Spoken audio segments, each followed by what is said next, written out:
Hey, welcome to Talking Apes, the construction industry podcast. This is Vresh here. I'm here with Jeff as usual, and today we're talking to Eric and John Wiehler, the Wiehler brothers of Wiehler Mechanical. We're going to chit-chat a little bit about entrepreneurship, about business ownership, coming from outside the industry in parts of the industry they like to see changed, and just general chit-chat. Yeah. Cool. All right, gentlemen, welcome. Thank you for having us. Absolutely. What I will say, though, is that if you guys can stay anywhere between 4 to 6 inches, I got to do the Joe Rogan, just a fist away from your microphone, that would be ideal. I feel like we should cover that before we start. Wait, that's fine. It's it's just. I think he just likes to do this. Yeah, that's what I'm nervous about. Like, working side by side, it's always like this. Like, yeah. It's the Joe Rogan thing. Don't worry about it, guys. Yeah, sure. Yeah. So, how's it been for you guys? Last 12 weeks now? You guys have been busy, not so much. What's been going on? Well, I think we've been really fortunate. We had several projects that we were shaping up to have a busy spring. And so we had lots of projects in the ground, and we're fortunate that a lot of our builders, they were able to kind of communicate with their clients and articulate that stopping at that point may not be the right call. Mm-hmm. And so, for the last 12 weeks, we've been able to really rely on our work that we had kind of in the pipeline already commencing to kind of carry us forward. Mm-hmm. And then piggyback a little bit in the service side as air conditioning season kind of came up. And then, if we're kind of going in those, we've noticed that a lot less people are going in the ground. So projects that were probably not like they were just about to start in the beginning of March or mid-March or April, very few of those projects actually started. And so in our industry, we're on the the plumbing side. So we're typically, depending on the builder, somewhere between 6 weeks and let's say 12 weeks from the day they start excavation to the day we start. And so you kind of shape up mid-March, April is 4 weeks, May is 8 weeks, mid-June is 12 weeks. And so we're really starting to, looking into the future 2-3 weeks, noticing that the repercussions of where COVID hit will probably start taking an impact on our business. So there's almost a bit of a lag before you think it's going to, you said it's almost kind of starting. You're seeing signs of a bit of a drop off. And then do you think it's going to pick back up? What are your thoughts on that? The fall's going to pick up. There's some projects that are definitely on the commercial side, which is where we're kind of noticing a large gap right now. We have 7 or 8 just awesome rock star commercial guys that have finished some projects about a month or 2 ago, and we're just kind of doing some filler work with them right now until the next set of projects turn up. There's one, a big 40-story downtown building that had 4 stories that were vacant because of what's hit the economy recently. So they're going to gut them, turn them from commercial to residential. Yeah. And the project manager got stuck in Europe with COVID. The owner of the building is hesitant to spend money on it, but once that got going, it was going to be 7 or 8 guys busy for 8-9 months. And so if a project like that gets going, then the rest of our scheduling kind of streamlines and we can kind of go from there. But with that one snaggle, it's kind of rocked the boat a little bit. That's been happening a lot lately with the transition from commercial buildings into residential now. Yeah. Do you think so? I've been seeing a lot of conflicting reports of there's going to be more office space available than ever because of COVID. To another report saying, no, everybody's going to need more because there's going to be needing to be more space between people in offices now. So within Calgary, I know there was a big vacancy rate. Do you see that going to be a trend to increasing residential downtown? I do. Yeah. I think in the building that we were looking at, that building was built probably in the late 60s, early 70s. And so from a premium rent standpoint, it's well outside the realm, right? When you have the new towers that have been built. Yeah. So the vacancy rate affects the older buildings more so than the newer buildings because in a competitive rental market, you're going to see the newer buildings get filled faster. Whereas, you could go through a unit conversion, the rental space that this building was going to have was on the 42nd, the 41st, 39th, 40th floors. That's prime rental space. Right? and you're going to be able to target like the single bed, like 1 bedroom suites was what they're going to convert them to. So I can see a lot of that math starting to work out. And then that building had already had some residential in it. It's a very expensive venture though to convert. So that's a long-term strategy because you're not going to go, hey, I'm commercial for the next 5 years, then I'm residential for the next 5. Yeah. You're basically committing for the next 30 years. You're going to recoup the several $1 million that it's going to cost you. Well, they must just be like uniform suites throughout, just for the vertical stacks and everything, right? It's the biggest problem is like when you like a commercial office space, you're going to have like typically have your like elevator banks and the bathrooms kind of on either side of the elevator banks, and that's what you have, and then it's office all around the perimeter. And then when you go to convert to a residential setting, now you're relocating the 2 bathrooms, men's and women's, into individual in-suite bathrooms 20 feet further, right? And now you're like where the real big problems come in is like it's the units below, especially on the plumbing side, which is where we do is the vast majority of our work is underneath where the fixtures are, which isn't a problem in a vacated floor, but it's very much, it impacts your rentable units below. And so we were hoping to leverage the like the wage subsidy that the government's offering, like an overall level of not being busy in the overall industry to try to like really push that developer to push forward, especially with the units that we're going to have to get into. We just haven't been able to really convince them the value proposition of starting now when no one else or when very few other people are really trying to work. Yeah. So maybe to give a little bit of background to those listening, commercial, is that something that's new for your business?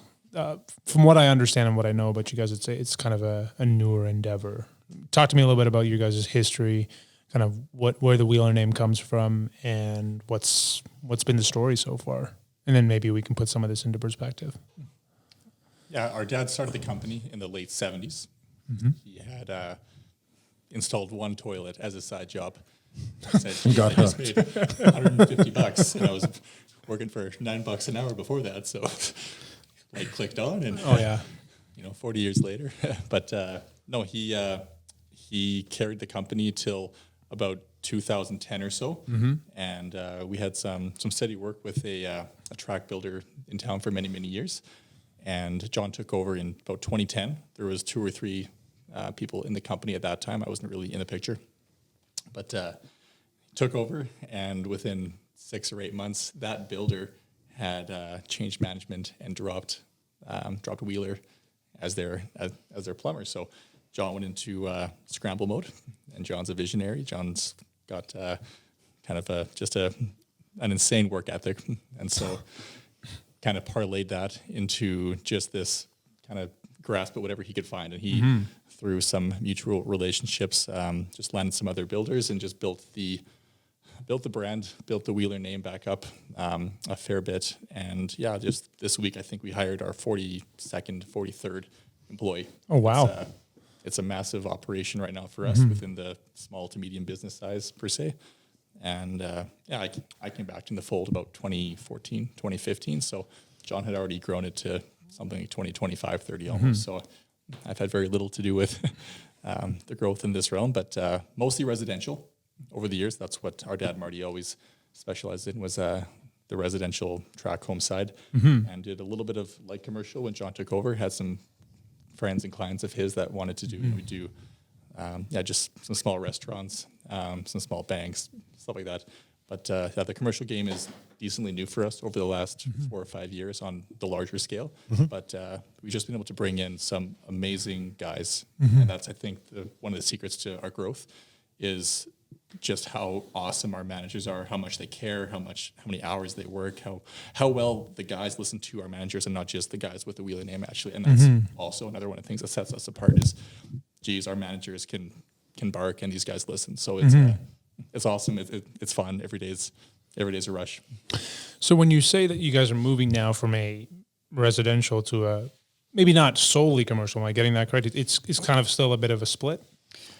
Yeah, like I would say, like just from what I see within our industry and knowing other companies in a very similar space, is we're really carving out our own niche, and it piggybacks back from like when I took the company over from my dad in 2010, where like when Eric says like I scrambled to get work, you're like, yeah, I'll say yes to everything, and we've really carried that through even till like today. And so where Wiehler Mechanical is today, it's a reflection on that. We'll say yes to everything category. And so, when I first started, it was production residential only. Then it went to just like renovation only, and then a little bit of like custom housing. And then we were custom housing till about 2015. We had the privilege to land a larger tract builder where we were doing like 100 houses a year with them. Wow. Like that restructured our whole company. Then all of a sudden we had like production in play as well as custom, and then a little bit of renovation. A little bit over time, like we started getting a lot more pressure to do some service work. One of our, we were approached by a guy who was working at a service company. He felt like his growth was stunted. He wanted a better opportunity to really grow his career at a company that was starting out. So it's like, hey, well, I'll support you in that, but I'm going to put a lot of that responsibility on you. So then like enter like the first service guy to Wiehler Mechanical, right? Year and a half goes by. We had a second service guy, had a third service guy. We were working in conjunction. We've always had really good trade relationships, but specifically with one of the HVAC companies that we had been working with for about 8 years. We had noticed like he was getting ready to transition out of his business. He was a little bit frustrated. That presented an opportunity for us to bring HVAC in-house. So then we had custom house HVAC, custom housing HVAC in-house with Wiehler Mechanical as like a separate arm, but part of the same crew. So we built that. We landed a huge 18 unit, 45,000 square foot building, all custom. Yeah. We did full mechanical there. As a commercial? Well, and that was the interesting blend. So like the guts of the building are commercial, right? So anytime you're in a 3-story wood construction with parkade, that by definition is commercial. But with the builder that we were working with at the time, they were doing that as 18 custom houses within one shell. So in typical commercial construction, you take a look at the vast majority of every multifamily commercial building in Calgary is very typical built, floor up on top of floor on top of floor, right? And then there's economies of scale and efficiencies built in. This was the complete opposite of that. There's nothing lines up. Every unit is its own special little ray of sunshine. And so it suited our business model because we're set up to think.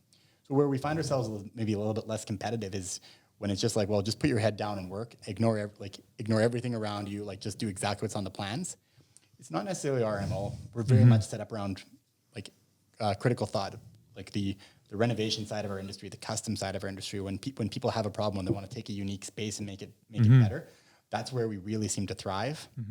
And then it's been interesting because then we overlay all of that to, trying to maintain our client relationships over a long term has caused us to not only have the service side, but also as our clients' needs change over time, now we're introducing furnace replacements, retrofits, air conditioning installs, which is a whole other business. I kind of how so? It changes the administration work in the office predominantly. There's a lot more direct conversations between our field guys and the client. We're in the client's personal home way more often, right? So on a new construction side, you might be hard pressed to meet the client. On the service side, you meet the client, you meet their kids. It's a whole different setup. Your van has different stock. The way the people, the administrative side, if you're dealing with a construction manager, you're going to deal with that construction manager significantly different than you're going to deal with potentially a client who's a little bit less educated on the construction of his or her home, how furnaces work, what a furnace is. They know their problem, right? And so it's being able to set guys up for success, even just with a dress code. We have shirts now. You know what? Looking sharp. 8 years ago, I didn't need a shirt. Yeah. Everybody knew who I was. Yeah. Right. And then, but that level of professionalism to extend that to clients, because if you look more professional inside their home, they're more likely to trust you. So that's what I found in that different business sense. And then also with the furnace retrofit side and air conditioners, now we're targeting a little bit more of the advertising world, Google AdWords, Facebook, van wraps. And trying to get our name out there, because for basically 9 years, Wiehler Mechanical was a straight word of mouth company only. And how do you find that kind of move and shift towards the digital, world? How long would you say that's been that you guys have kind of been doing that? The service side? Just the whole digital marketing, AdWords. Just really doubling down on the brand, the blue, the yellow, the Wiehler man on the trucks. How long has it been? Let's see. Today is the 27th. So I'm going to say 17 days. When did the rebrand happen? That was about 2 years ago, 3 years ago? Actually, it's a good question. the blue and the yellow, that probably took place. I think I started that just we're on 5 board. years ago. We're on board with the blue and yellow. Yeah, right. It's and I'll keep the story super short. I wanted to wrap my vans, and so I went. We went to a company called All Rush Printing. The guy who was there was great. They gave us some 3 different color schemes for the vehicles. Right? And I went and I picked my absolute favorite client that I worked for at the time, and her name's Bella. And I showed her the 3 proofs. I said, Bella, which one of these would you pick? She's like, I like the blue and yellow one, not the purple and the purple and white one with the woman on the side of the van. No, I don't like that. Like when I look at a van, I want to see a man. Okay, and I was like, how about this green and this one? And I'm like, no, I don't like that one. I'm like, are you sure? Like the blue and yellow one? She's like, yeah, that's the one I like. I'm like, all right, done. She's like, what do you mean done? Well, I was like, you're basically my favorite client. I would like my clients to be like you because she wasn't a pushover. She knew what she wanted. She communicates effectively, and she's just a really kind person. So I'm going to model my marketing strategy based on my ideal client. No, it's very years later, there we are. That's a very interesting strategy. I think you talk about. I mean, this is kind of a good indicator of giving back or taking your client's opinion almost to the nth degree. What does that? What are client relationships like? And because you guys have a few different types of clients you've had, and maybe we can talk a little bit about what those different worlds are. The production, the track home side, the custom home side, then the service side, and of course this new beast, which is commercial. What are like the big differences in businesses you've seen it evolve? Like what, other than just manpower and skill, what's changed? I would say, going back to the fact that we don't say no, I think that's just every base that helps guide so many decisions. Like, well, I can't tell the client we're not going to do it, so I have to find a way to do it. So that stems from being able to sustain the custom builder. That's kind of our flagship builder. As long as we've been able to sustain them, our guys embody that themselves as well. They know that they can't just tell us an issue. Here's my issue. It's like, well, what are the options, right? So now they know, okay, well, here's an issue. Here's my 3 or 4 options. Which one do you like? Okay, you're going to go with that one. Right? We'll communicate that. So I think it comes and stems from the relationships that we've had and grown and sustained with the custom builders. And then when we started service, it's grown to the nth degree, like you said, from there as well. And it's such a natural fit. To go in from the custom housing at the level that our builder expects us to perform at. They don't accept no. And then so that fits so well into the service side, because when you're in a client's home, people may like us, but they don't want us in their house. No one wakes up in the morning and goes, man, I'd love if I had to call a plumbing company today. It's not a thing, right? So you're already in their house. They're already experiencing some level of discomfort or difficulty in their home. So when you're able to send guys who are not giving no as an answer, they're presenting solutions. It's amazing how genuine, or how our clients actually really appreciate it. And onboarding new clients has always scared me, because I always felt that if I'm not the one in charge, if I'm not the one directly communicating with the staff, then we're going to lose sight of that commitment to the client. And it's been really incredible. And Eric hit the nail on the head, is the embodiment of our vision of be there for the client, be solutions oriented, has filtered its way into our top 3-4 guys. They understand that vision, and then they're communicating it down. And that was the only way the business was ever going to be successful. And it's really neat to be able to step into a market that we had no market penetration in at all, to see an opportunity, and then to go in there and to really hit the ground running and almost not even missing a beat. The way it's flowing right now, I'm stunned that it's not creating issues for us. And we're having happy clients, which is so with how large Mechanical is, because obviously it covers such a wide variety for a company that never says no, and it's tough for any tech to really know anything.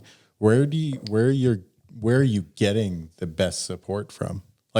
Do you have to phone manufacturers directly? Are you finding that the wholesales are helping you guys out a lot with the finding solutions as well, or even just kind of learning about a different way of doing something? Where are you getting the best resources to do a job good? I relate to this more so on the service side. Yeah. But we are anal with our guys about going in and approaching each job from relying on tech support. And it has created, I believe for the most part, a positive aspect, and it's helped us with learning the product, learning the product, B, being able to communicate what's going on with the client. It's not, hey, so my name is Jeff, and I think that your furnace needs this part. We swap out that part. All of a sudden, something happens again. What does the homeowner think? Oh, well, like you thought that was going to happen, so I want this repair for free. Shoot, right? We screwed up. If we come in with the approach, hey, I was on the phone with tech support. Tech support, they make this product, right? The product says X, whatever brand it is. They, after what we discussed, they believe that it's the gas valve. Go get the gas valve, swap it out. Next day later, it goes out again. Phone call, hey, my furnace is out. Shoot, okay. We go back, we're on tech support again. Hey, tech support screwed up. It's actually, X part. We maintain that relationship with the client. And then we're able to still take care of these calls. And the only thing I would chime in with is it's when we're sending our guys to the job site, it's making sure that they understand that one, we don't manufacture the product, that we'll use Navien, which is they're a phenomenal brand. They support their product really well. And so I learned a lot of how to troubleshoot units from having really good tech support on their end. And so it's really about, our vision is we're sending a competent guy to the job site. His job is to know how to use a voltmeter and a manometer and his pipe wrenches and to be able to read a manual. That's all I really commit to people. And then once he gets to that job site, he's on the phone with Navien, with Train, with John Wood, with Lochinvar, with IBC. There's probably just outside of 200 to 300 manufacturers of products that we touch on a monthly basis. And so it's really about training our guys to be the best person on site, so that the guy in the background who's on the phone with them is getting the most accurate feedback to make the best call. Because troubleshooting is a horrible business. Anybody who's ever had to service anything in their life knows that you're not always going to get it right the first time. And so, being able to provide, let's say, Navien the absolute best information back on their end so they can make the best call. Yep. Because Navien wants to swap that part out too. I've been to their factories. They train their guys well. They're invested in that continuity of client care. And it's not fun because you don't always guess right. And beyond that term, it's not a screw up. It's we're all doing our best. Troubleshooting is a flow chart. It's check A, check B, check C. Oh, C didn't check out, do this, right? Then you do that. Okay, check D. Oh, D didn't work? Maybe we didn't have to do C. But you don't always know. And a lot of it too is training our guys too as to how to handle that client when that first round of troubleshooting doesn't work. Because with reasonable frequency, the first round of troubleshooting doesn't work. Yep. And that's not because we're incompetent or the product is crap or the manufacturer's incompetent. It's just that the products that are being manufactured now, they're so complicated in this age of energy efficiency and customer interface. Products have gone beyond from just being a gas valve and a thermocouple.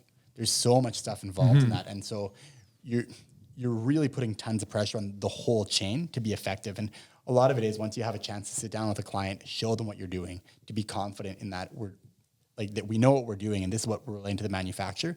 Because we also don't want the client to lose confidence in the product that they have, right? So if Navien makes the wrong call, let's say, and I'll use that term very loosely, but we swap a gas valve, that doesn't solve the problem. We still want the client to feel that Navien's a good brand. And part of my long-term vision for the company is that if we're not scaring people while we're in their home, we're helping them feel confident that whether they have a Navien, whether they have a Norwitz, whether they have a Renai, whether they have a Takagi, it's all good. We can handle it. We'll work with the manufacturer. We'll swap it out. Don't worry.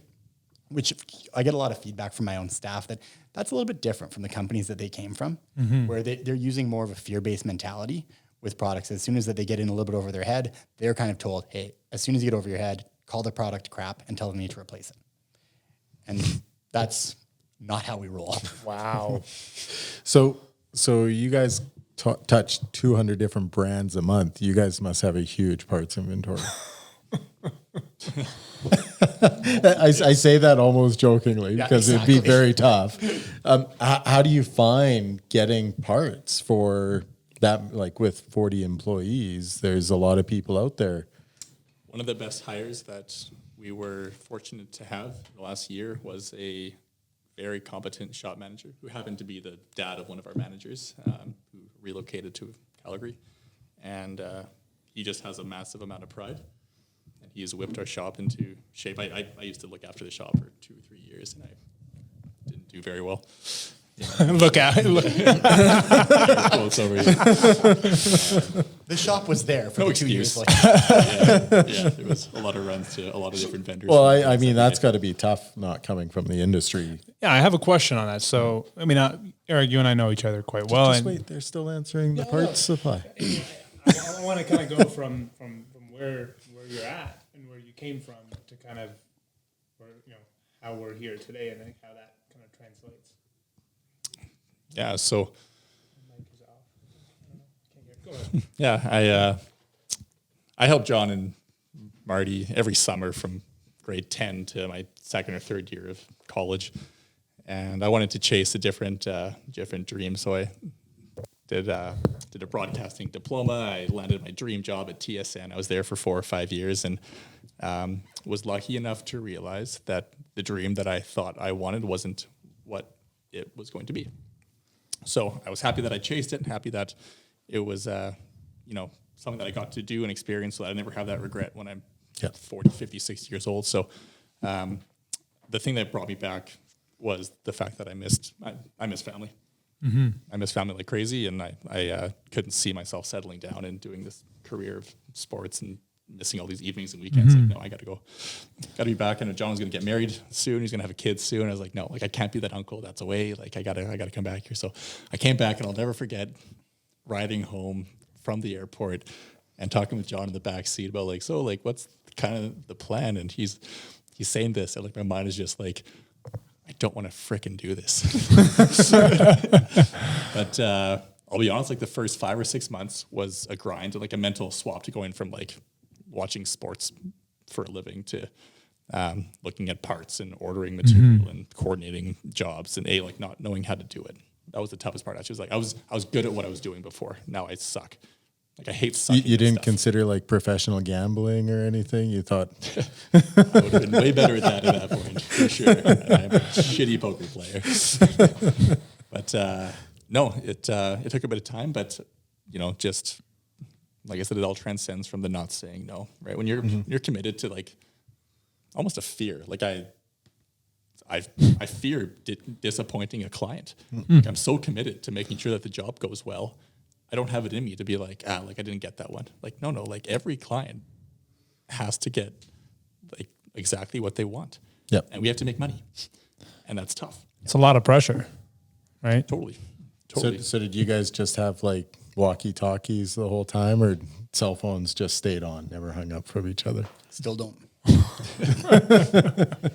There's very few people at my company I know I can call, like, and get it picked up no matter what the time is. Mm-hmm. And that's something like when in the search for a partner, like to be able to run a business at a high level, that's something that you need 100% support. And that was one of the like amazing additions to bringing Eric on and having him grow in that role from like, I don't know the industry.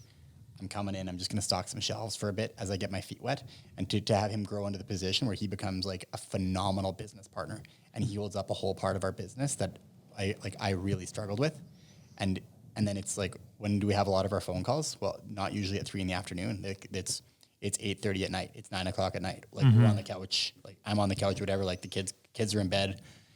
So just to touch on that, it's like, yeah, he picks his phone up and it matters. Like, hey, 6:30 in the morning, the phone's ringing. Like by and large, like we don't talk about our personal lives very often. It's I'm calling, there's a problem, we need to deal with it. Right. And he does, right? So, and it's a true testament to Eric's character. But I think that is a character into itself, like that customer service focus. People can phone you, I'm sure, and you're like, I don't know what that is, but yeah, we're on it. Yeah. I have that conversation probably once a day. Yep. Where I'm like, hey, I'm not a plumber, but I know who can get you this answer. I'm Yeah. going to get this back to you. And it's actually my greatest asset, I wholeheartedly believe, is the fact that I can not have that answer right away. Mm-hmm. And it gives me that little bit of like 1 tier distance from them calling me with like a screw up idea. I'll be like, shoot, like you're right. I feel for you. I console you. Like hey, you and me, like, I know we can't fix this, but we're going to get this taken care of. And like, it helps me relate to the clients more because they don't see me as this, like, as the tech, as the guy who screwed up. They're like, hey, like, this is an issue. I'm like, God, geez, okay, like, let's figure this out. Yeah. Well, I always found it tough in the trades that a great tradesperson is not really a good salesperson, right? A great salesperson is often not a good tradesperson. To get both. Right. And I think there's qualities that are missing from tradespeople. So coming in off of that, I think is like just having that absolute focus of like determination, as you say, of getting it solved, getting it corrected. I think that's very tough for a lot of people that are mechanical because we just see right and wrong. And if it doesn't work, then it's crap and you got to change that out, right? That's absolutely the benchmark. I think in almost all service-based industries, be it plumbing or heating or like being a car mechanic, right? Like you either get it right or you're an idiot. Yep. And there's very little middle ground between all that. And going back to the question, even just talking about parts, like when we don't have access to parts, it's embarrassing for us because we're the ones in front of who have to face the client. And so one thing that we've kind of lost sight of as an industry is like we've gone into far more client supplied items. And so the opinion of the trade counts for way less than it ever has in what I believe like the history of like our trade, because the client will go to like a designer or they'll just go to the internet and buy whatever piece of shit they can find. So do you guys install it? Yep.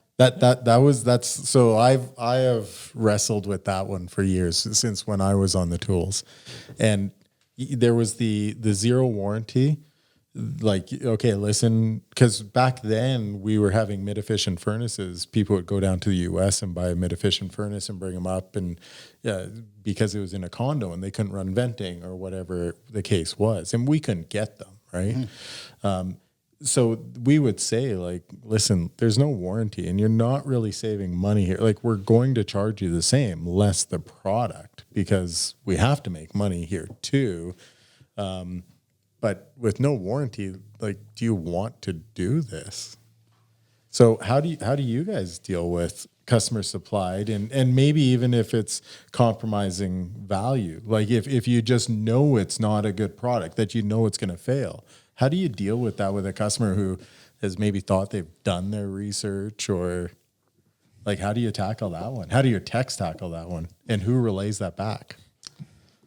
I'd say we deal with it more on the fixture side for sure. Like the China side, or like the actual Faucets, faucets, things, shower trims, bathtubs, shower bases, Fashion stuff. Costco. Costco's got a shower on sale, everything included for $900. Like, with a 3/8 supply line that is powering powering like 8 shower heads. paper mache the walls to the side. Yeah. and it's tough. Right, like that's all I would say is like, especially inside of a recession and a down market where like we are fortunate to have it. Whatever client we get, we're fortunate to have. It sucks that for like just historically we've just watched this erosion of trust for our trade between the client and now the value that the trade used to provide by supplying, which was 15 years ago was a no-brainer. The plumber was just supplying stuff. Yeah. Now it's just like, no, like the plumber makes too much money. It's all these fear-based mentality. So what we find is like for new clients, it's a really big uphill battle to earn that trust back. Mm-hmm. Once the trust is earned, it's a lot easier for them to go, you know what? Like, you're not making that much money in this product, right? Like it's a $1,000 item that you're paying for. You can see the quality's better. You're making $110 on it.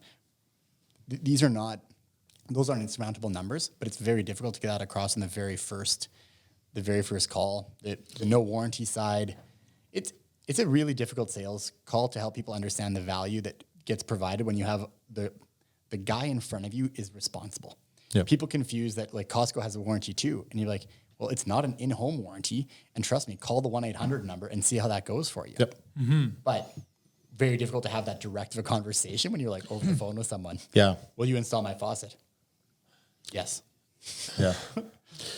When you get there, do you ever show up prepared with a quality faucet and say like, this is what we recommend. We'll install this one still, but this is like, do you actually educate your end users? We don't do that. We don't have a massive fixture stock. Yeah.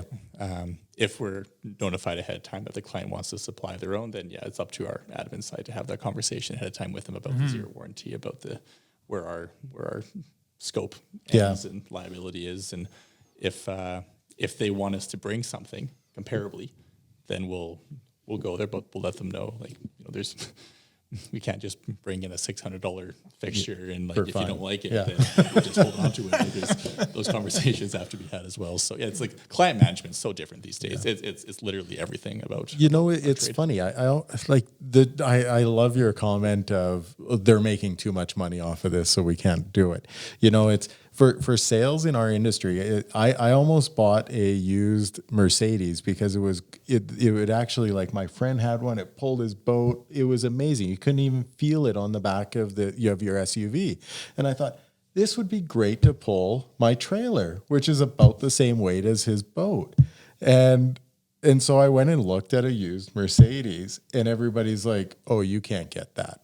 Like, if you show up at a call driving a Mercedes, like, nobody will buy from you.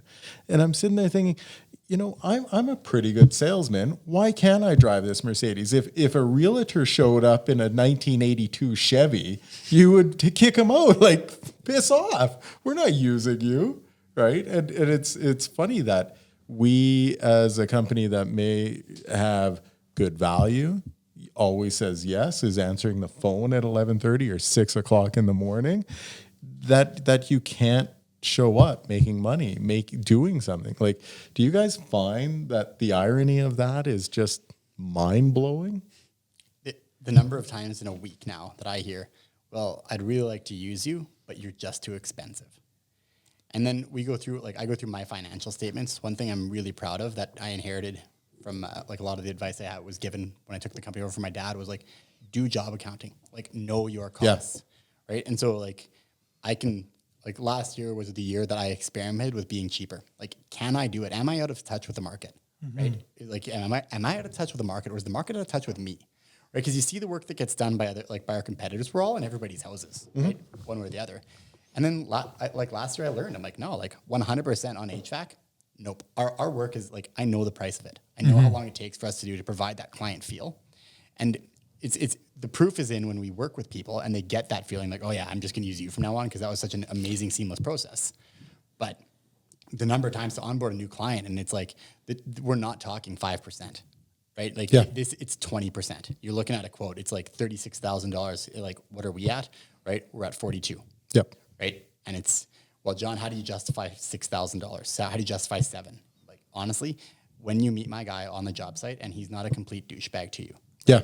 Like, when you approach him with a problem and he doesn't, like, just walk away or cut a bunch of stuff out and leave you with the damages to deal with. Like, when you're working with a partner on your job site and not somebody who's fighting against you, that's when you'll see it. And the only time you can ever sell that value is when you actually work with them. Yep. And that's so hard to sell. I always tell everybody, like, my quote is 42 grand, for instance. You can pay 36. I guarantee you'll end up paying 42. But you're going to have a shittier product that's going to need repairs in 3 years rather than 7 years, like, just the quality of the product, right? The installation. I mean, how many service calls do you guys have to change the installation? Not even changing a part, just reinstalling the product properly, right? And even Justin, like, a lot of times what I see is, like, guys will pay 30, like, they get a $36,000 quote, they'll pay 36, but they just compromise the whole way. Yeah. And, like, they end up with a product that they're just not happy with. And that's what I mean. And then they have to spend money to get it to work properly, or to find a certain control that'll operate within parameters that are tolerable. And that ends up costing them that $6,000 difference anyway. And, like, one of the biggest things I see, and we're starting to get a little bit more feedback because as the renovation market's really kind of, like, tight, like, we've done a little bit more renovation work. And what I've noticed, the real value that Wiehler Mechanical brings, basically that is different from other companies, is that our mechanical rooms they are works of art. And so it's like, well, John, why would anybody pay for a mechanical that's a work of art? Who really cares? And what I've discovered is that clients don't like being uncomfortable in their mechanical room. Like when you walk into a mechanical room and it's well lit and the pipes are organized and the pipes are labeled and every pipe that's in there looks like it actually has a purpose, and a client can walk in there and go, okay, I can see what's going on. They're more comfortable and they're less afraid of their home. And that's one of the strategies that I want to start using going forward, because I've had that feedback direct from clients and it's actually consistent. You know what, John, I walk in here and I like it. Mm-hmm. And you walk into so many mechanical rooms and they are just afterthoughts. Mm-hmm. And no wonder clients don't want to go in there. Like they walk in there, it's a mess, and they're just like, oh, I just closed the door. Yeah. Well, it certainly is a pride thing, but from even, you get a lot of mechanical rooms that aren't built to be serviced, right? Yeah. So if you've got spaghetti piping, if you've got wires that are hanging all over, number one, as a service guy, you walk in and you're just kind of like, oh, another one? Yep. Right? And so maybe you're not as excited about getting into it, and the client can read as soon as you walk into a horrible mechanical room, right? So I think you're absolutely right. Where like I've had clients who are like, I'm going to set my lawn chair up and watch this boiler run because you said it was going to do this, and I'm like, okay, you want me to come over? Like, what do you want for lunch? Right? And so I think the installation, that's $6,000 value right there. It's where the time gets spent. Yeah. When I hear the difference of like when I'm hammering on my guys to be faster, because once again, last year was the year I was gonna be like, can we do it? Is it possible to maintain like my expectation and hit market pricing? And I tried. I pushed. So asking you that, if you spent a year doing it, did you see your callbacks go up because of it? No, because I didn't. At no point did I actually compromise the end product. The way I tried to achieve it was through experimenting with like hiring some subcontractors, mm-hmm. right, that we had worked well with in the past, yep. and trying to get them to achieve what my vision was at a higher level, right, and then pushing my hourly guys to be faster, right, and basically like, this isn't 120 hours now, this is 80, like, go. Wow. Right, and to see, and you know what, the results of that is actually it's probably 95, right, so we were able to shave a bunch, but not. I cannot seem to get that number down. And when I talk to other guys in the industry as well, the feedback is pretty consistent. There is just that market premium to try to get a guy who cares, because it's going to a builder saying, hey, are you going to give me shit over something like moving something a quarter inch? Like if my plenum's out by a quarter inch at a plumb, are you going to make me rip it out? If the answer is no, well, that saves an hour and a half. Yeah. Right? Throw it up. Like it's all this like gentle push back and forth between like, well, how poor a quality job are you willing to accept? And that's a horrible way to build. I'd rather go in and go like, no, our work is going to be like level, plumb, square. You walk in and you see a pipe that's not level, not plumb, or not square, I will take that out and I'll be embarrassed. I will catch it before you. So pushing that hard, if you were saving 25 hours, mm-hmm. right, what was your guys' attitude? Good question. Yeah, I was gonna ask. Like how was the office atmosphere? Did it change? Did it? Yep. Yep. It's changed for sure. Did you lose any good guys over it? No. Not yet. You said good guys. Yeah, no, that's actually a really good point. I mean, we laugh about it, but I mean, it's probably the truth, right? Our style is not for everyone. Yeah, mm-hmm. and we made a massive transition, right? But it also coincided with the deepening of the recession, right? So we had a lot of guys, like a good chunk of our work was not quite open PO, but it was like pretty liberal budgets to work within when you go into like 2015, 2016, a little bit of cutting, 2017, a little bit more cutting, 2018, deep cuts. Mm. Yeah. And at that point, there was just a gap in where we needed like speed to be and where a lot of guys are gotten used to.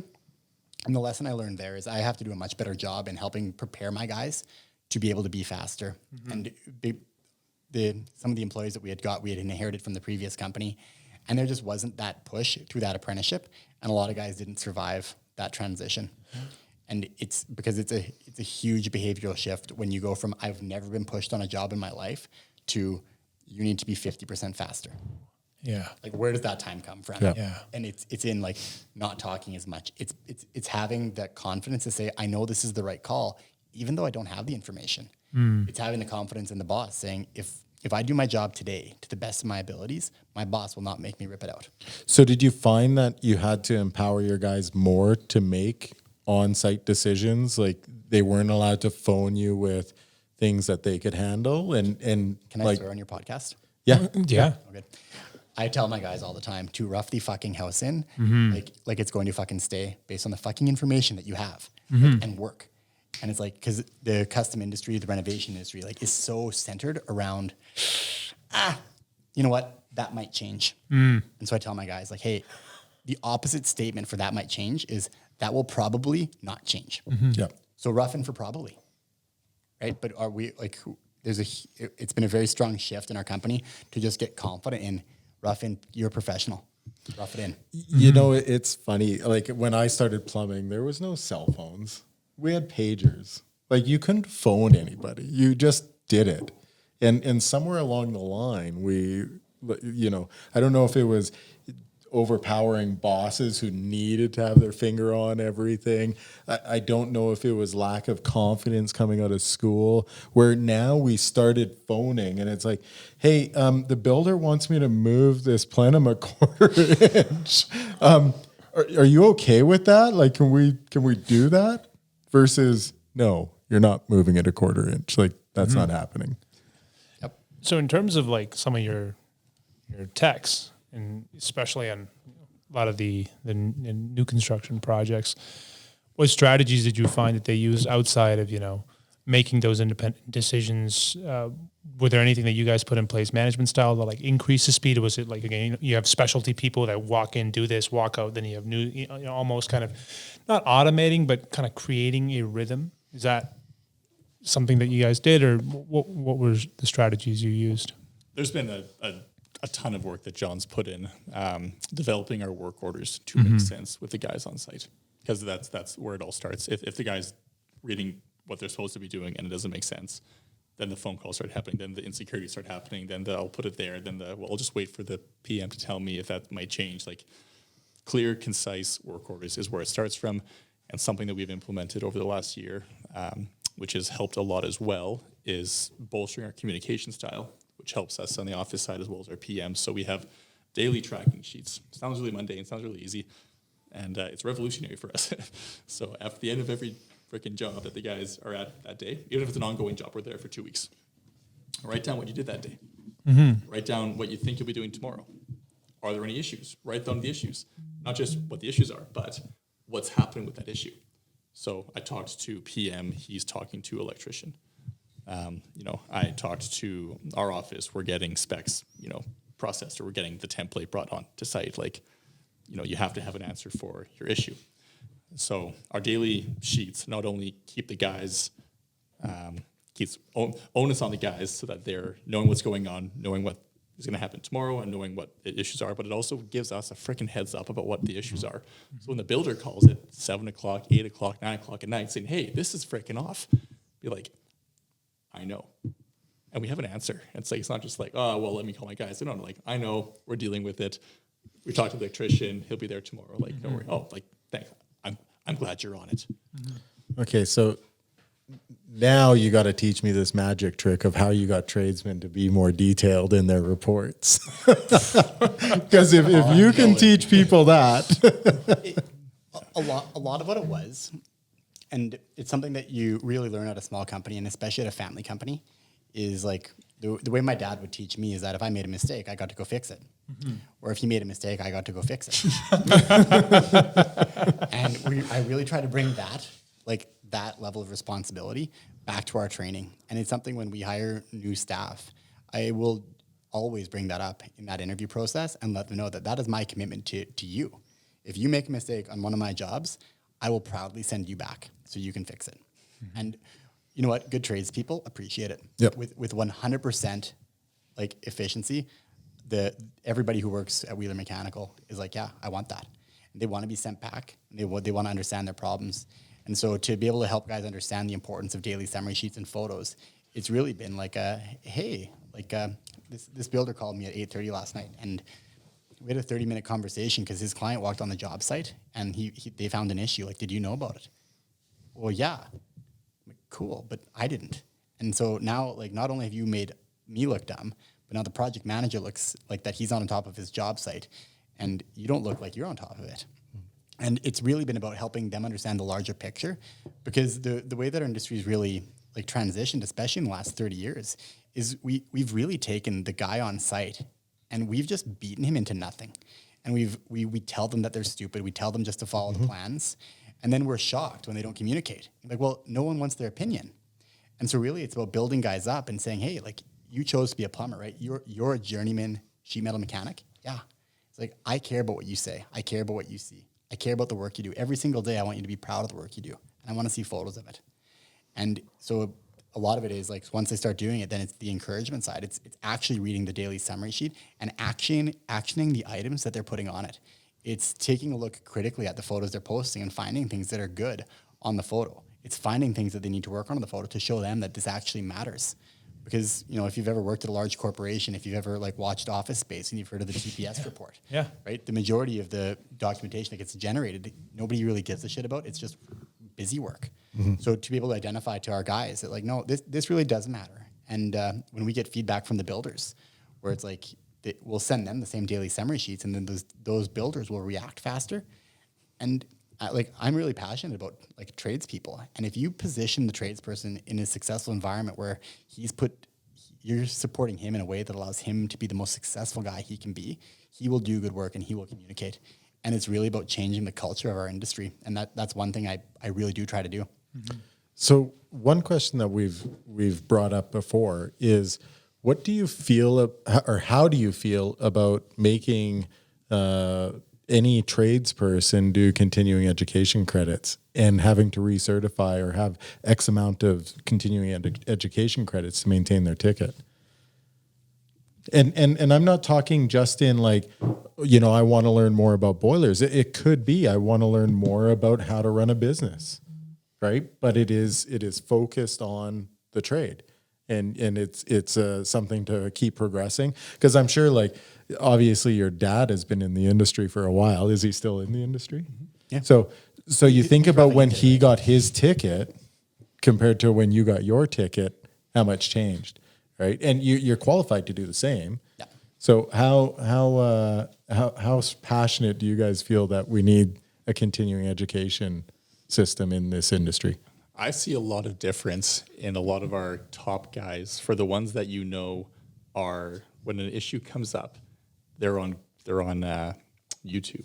They're calling trucks for help, looking at diagrams, and versus the ones who, when issues come up, then they're just calling for help right away. Hey, I don't know what's going on here. Like, help.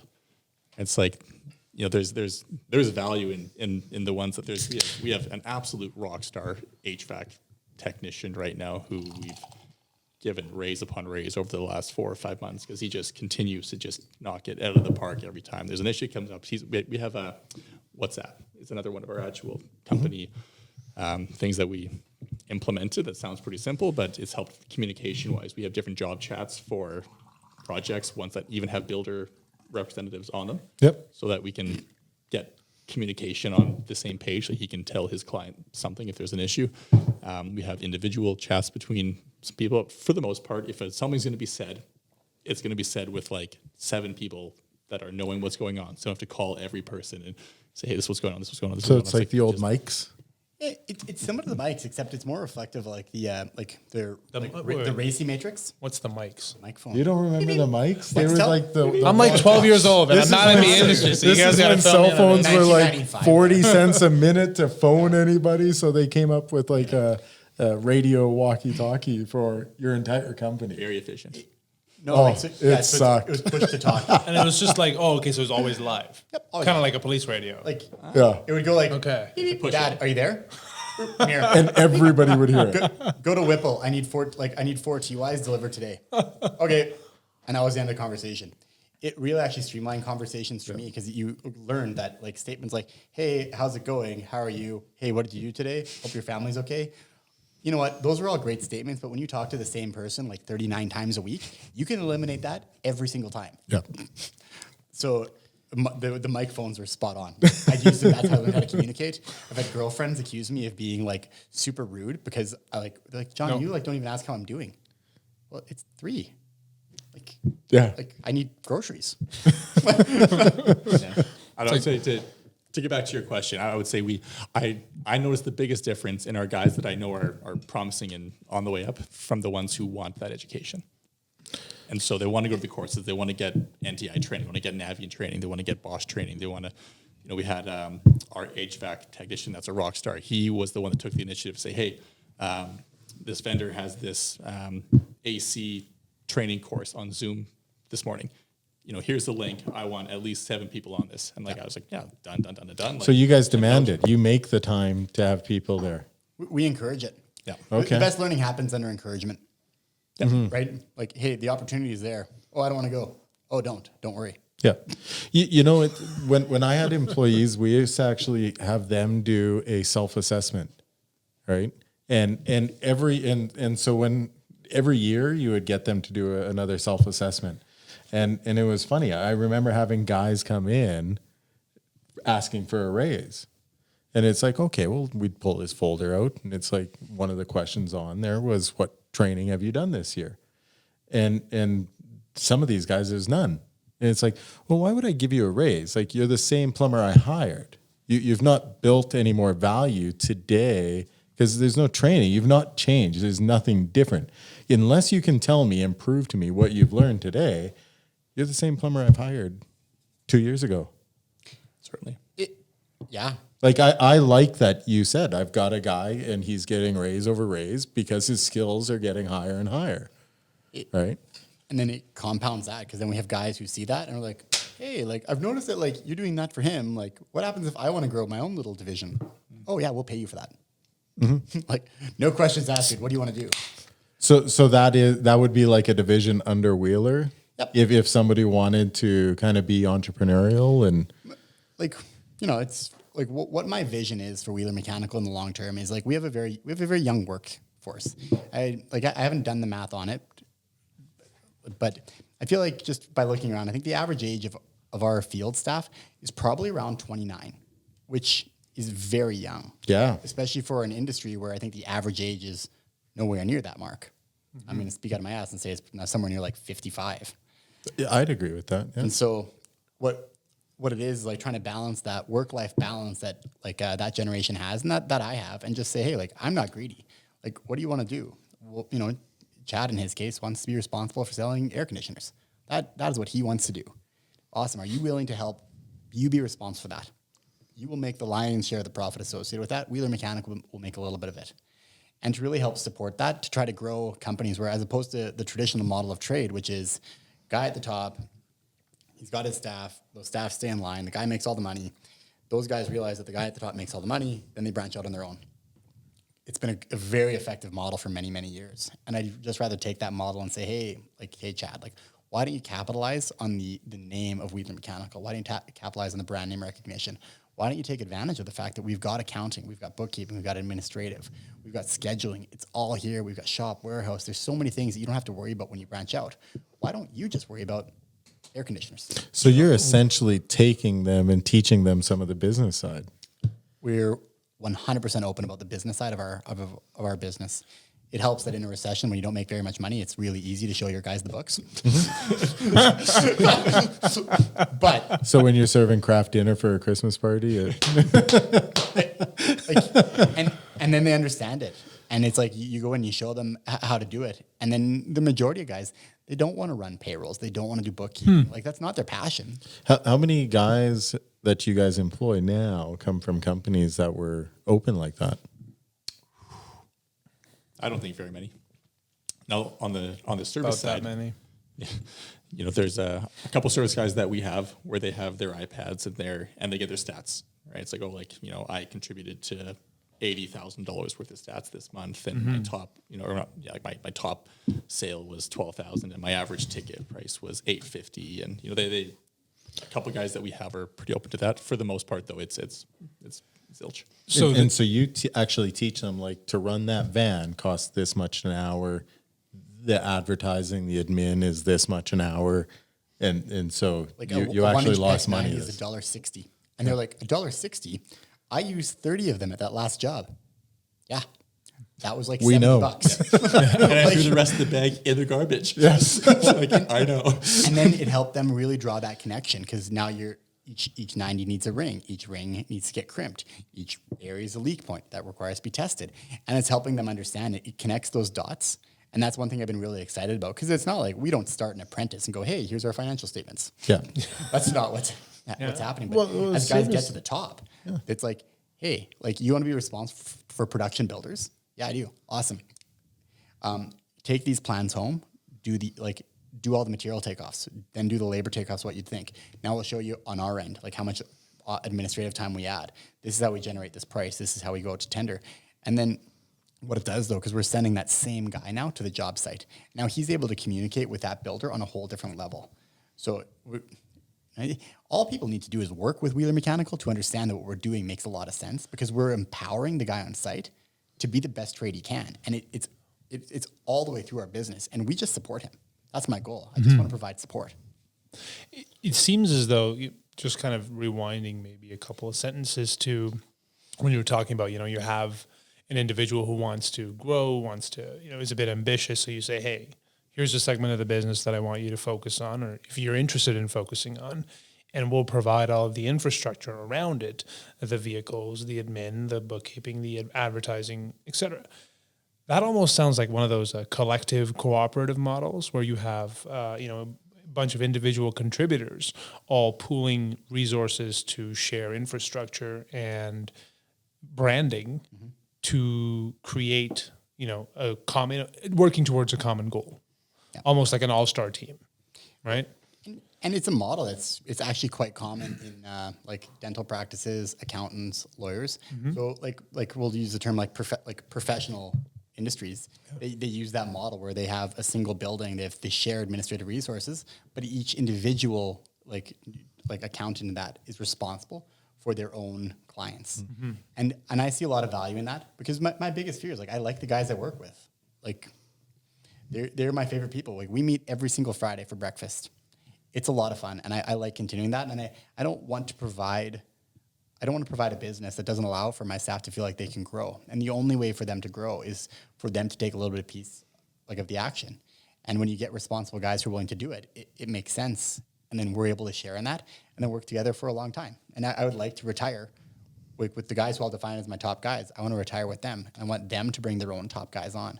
And I want this to grow not for Wiehler Mechanical's legacy, but for the legacy of like each 26-year-old who is a plumber. And I don't want their body to fail at 55 because they couldn't find a way off the tools. One thing that I always took a lot of pride in was teaching the people that was under me. It sounds like you guys as well. And it was never a fear of if they left because I knew if I taught them well enough, they'd be a pretty good competitor. They would understand the business, and it wouldn't be such an issue. I really like your position of giving them an opportunity if they see something creative or see a division that maybe Wiehler's not taking part in, of almost putting a business plan and saying, yeah, I'll run with that. And you guys saying, cool. Yep. Yeah, like here's money, here's resources, here's some time to get your feet off the ground. Like, I took the company over from my dad. It wasn't because we had a great year. Right. Like, and so like to go through that and to go through financial constraints, like there's lots of reasons why not to start your own business. Oh. And so to be able to do that under the safety of an umbrella company, to be able to get to a point where you can make 6-figure incomes, like as a trade, just collaborating. Yeah. Like how valuable is that? Sitting there and saying, listen, I'm kind of getting into this. I need help. Right. Because new guys that have a truck and a box of tools, who do they phone? The employer they just left to compete against, usually,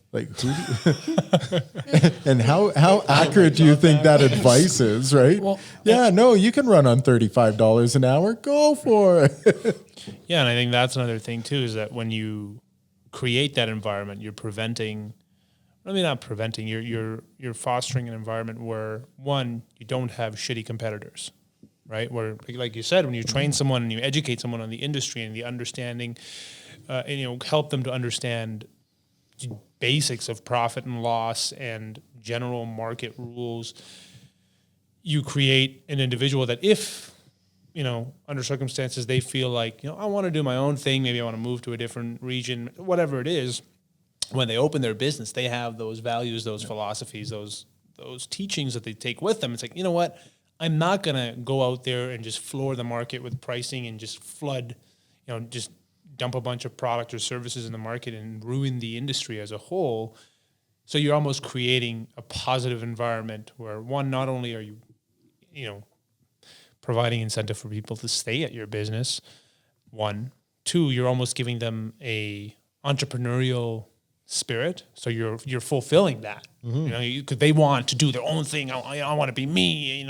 I'm 34. I've worked for X and Y, businesses. I want to do my own thing. But it's like, hey, you can do your own thing right here. We've got all this stuff waiting for you, right? And that's a very, very interesting approach to things. I haven't personally heard of any other business that does that. Is it something that you guys kind of just landed on? What was the thought process behind that? I got trained by two really good plumbers who no longer work for my dad, and they started their own companies, and they've done really well, and we still have a really good ongoing relationship with one of them. And I think it would have been really neat if if my dad would have been able to maintain that relationship with that guy. And it's my vision, honestly. It's what I see. I don't want my guys to leave. I love them. Mm-hmm. It's fun to hang out with them. Mm-hmm. And I don't want them to look at Wiehler Mechanical and go, I cannot stay at this company because it's not in my best interests. So do you guys find like people will be like, well, what if we worked out in Okotoks? Like, would you guys support that? Like, I want to move to Okotoks, or do you guys see other people maybe taking Wiehler and expanding it to perimeters that you haven't gone to? For those outside Calgary, Okotoks is a satellite city about 35 to 40 kilometers from Calgary. Go ahead. I don't know. I don't see why we would say, again, I'm going to say no. Let's look at but is that the future of Wiehler Mechanical, is to grow to a wider net? So one of the coolest things that we've done in the last year is bring on a CFO from Harvard. That is not something that a lot of companies can say, and it was not an easy decision for John and myself and our family and our bookkeepers and our mechanic. Like, literally talk to anyone. They're like, you can't bring in someone like that. That's like, the money's got to stay within the family. And do you know how much money you got from Harvard costs? We can't afford that. I've been talking to him. Yeah, and so his name's Adam, and he's been a massive help. He's helped me talk about these daily summaries. You talk about WhatsApp. You talk about the communication method, and like the top guys feeling uneasy and change affected. Like, sure, he's a massive cog in that wheel, but especially right now during COVID, my goodness, is he incredibly useful and effective and just killing it. And when you talk about expansions and company absorptions and mergers and like things that John can just spitball back and forth with the guy at his level, I can't contribute on that with John. John carried the weight of a lot of high level thinking in that regard for a long time, and like had Marty for sure, but to have someone like Adam to really drive John's visionary dream is scary in my opinion, because it is really endless. This is a great topic because you have the ultra polished, ultra, I guess you can almost call it this is, and I don't mean this word in a negative sense, a very somewhat corporate perspective, right, of Harvard. If there's any perspective that's corporate, it's a Harvard, it's a Yale, it's a Stanford. But at the same time, fostering entrepreneurship and creativity, et cetera. How was that, bringing that in, and how did that all pan out? I know, Eric, we talked about it briefly when kind of like, it was kind of bubbling up to the surface and you guys were having... I just want to know what your wanted ad was. Wanted, Harvard man only. Hey, I believe I've been very blessed in my life. I've been very blessed in mainly relationships. And how did it come up? Well, one of my good friends I've been playing Frisbee with for many years, we'd maintain ongoing relationships. He had been a geologist with Shell for many years, played Frisbee together, got along well. We hung out outside. Like, we had nothing in common except for Frisbee at that point, but we always found good stuff to talk about. And then, he ended up moving to Amsterdam. Like, when he came in back to Calgary, he'd call me to go for beers, right, when he was in town. So we'd chat about whatever was going on at that point. You know what? Then he quits his job at Shell to go pursue his own career, his own education at Harvard. Right? We chat when he's in town a couple times then. Then he graduates from Harvard and we lands a job in Calgary working for a consulting company. Right? And he's like, well, you know what? I'm going to call John and go golfing. I asked him, why do you call me? Well, I couldn't think of anybody who'd be free at 2 p.m. on a Wednesday. Right? And so we start chatting. And it was a really organic way of, what he was looking for was to find a small to medium sized company that was successful by financial metrics. Are you profitable? And then to be able to take a profitable company and really take that up to the next level. And what I've noticed that in my own life is that when it was me and my dad, I was the perfect guy to run Wiehler Mechanical. And I could run Wiehler Mechanical to about 6 guys, 7 guys. And I was the best guy to run Wiehler Mechanical at that point. And then it was, I need help. So I brought on a supervisor, great addition to Wiehler Mechanical at that point. And then, years go by, all of a sudden you're 14, 15 people. Well, you know what? Now it's not just John and my field manager. I need office help, right? And then we hired a competent bookkeeper, right? Massive difference. If I could go back in time, I'd insert that competent bookkeeper at 6, not at 14. But, you move on, all of a sudden you're at 20 guys. Well, now you have a competent bookkeeper, you got your field manager. Now I need someone in operations. I need someone actually looking at the jobs, but I also need someone to organize it all. You can't be in your vehicle all the time. And then here we are, now we're 40 some people. We're 10 times larger in revenue. Actually, we're 12 times larger in revenue than we were when I took the company over. And this isn't something where you're hey, well, I graduated high school. I've got my journeyman certificate in plumbing. I'm a really good plumber. I say yes to everything. We're pretty good at what we do. And you go, well, how do we go to that next level? And what you need to do is you need to take someone who's extremely corporate. And what really impresses me about my relationship with Adam and the organic nature that we came to it is that Adam and I see the end goal being very similar. We don't really deviate very much in the vision side, but I find it incredible at how differently we want to approach that goal and how much that complements each other. And what it's done, it's allowed me to basically leave the office and go to the field where the vast majority of our work gets done because we have a guy in the background who's making sure the business is being ran. There's so much the adage of don't work in your business, work on your business. I had to really reframe that for myself as a business owner and go, you know what, it's actually more important that the business is being worked on as well as within. Maybe I'm not the guy to work on the business. At 45 staff, I'm not the guy. If I'm going to sit down in front of you and tell you that I don't need an education to run a business, MBAs are garbage, no one needs that. Well, you know what? I'm a hell of a plumber. My better way is I'll communicate with my trades. I'm going to make them better. I'm going to support our guy in the office, making sure that we're tracking the right direction and that we're not missing the marks. And it's been a really incredible gift, I think, for our family because I think it's taken a lot of load off Eric. I've put a lot less pressure on Eric to try to fill the gap that I had. It's taken a lot less pressure off his fiance Kelly. It's taken a lot less pressure off my dad because we've really been able to take a role that was never had a position at Wiehler Mechanical and to give it to a guy whose sole focus is on the efficiency and process of our business, which it's unbelievable to think that we're in this position actually, and it is really a true blessing. So maybe this question would be more so for Eric, kind of following that up. Where and what point did you kind of realize that with the direction of Adam, correct? Or with the direction of Adam from Harvard, that the vision was changing, maybe you can give me a better idea of how did your role change with the addition of that perspective? Because I know that John just mentioned there's a lot of pressure taken off of you. What was changing that really kind of took the weight off your shoulders? I would say for me so far, it's been little things that add up over time. It's hey, I need you to, get our fleet, under control here, right? How many vans do we have on the road? Make sure the license plates are taken care of. Make sure if they need oil changes and if it breaks down, you have to handle that stuff. not off my plate, no, off my plate.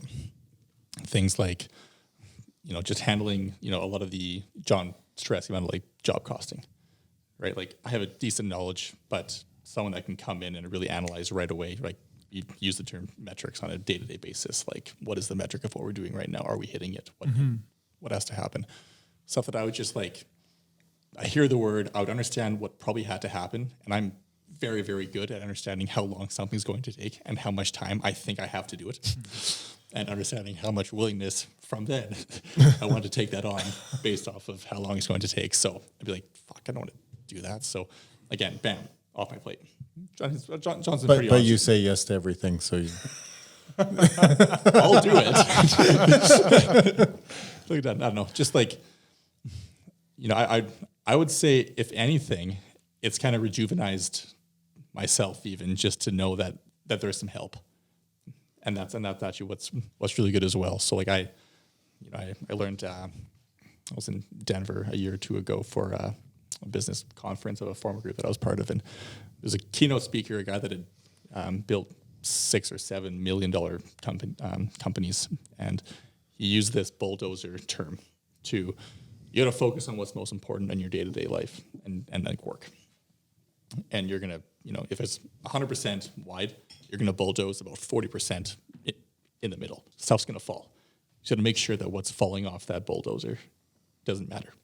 Make sure that 40% is the most incredible, like the most important part of what you're doing in that day or that week or the month. Like make sure that everything else, if it's going to fall, make sure you can communicate as much as you can. But if it's going to fall, it's going to fall.